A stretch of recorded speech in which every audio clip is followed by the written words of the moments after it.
60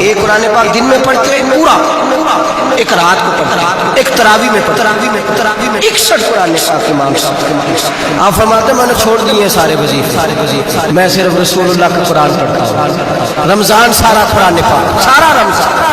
اب تو عادت ہی نہیں رہی ہمیں قرآن پاک۔ اگر لوگ ناراض نہ ہوں تو محفل نعت ہوتی ہے تو تلاوتیں کتنی ہوتی ہیں، اور نعتیں ہم نے ذوق ہی نہیں بنایا، ذوق ہی نہیں بنایا ہم نے تلاوت قرآن کا، اس لیے کہ قراء علماء فقراء ان کو ہم تیار ہی نہیں کر رہے، ہم تو ایکٹر پال رہے ہیں جو پیسے لیتے ہیں نعت خوانی کے، معاذ اللہ۔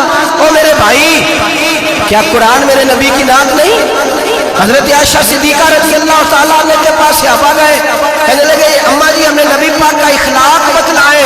اماں جی کہنے لگی جاؤ جا کے قرآن پاک پڑھو۔ قال خلقہ القرآن، سارا قرآن میرے نبی کے اخلاق کا ہی نام ہے، یہ ساری نعت ہے، یہ ساری نعت۔ اس نعت کو سننے لوگ کیوں نہیں آتے؟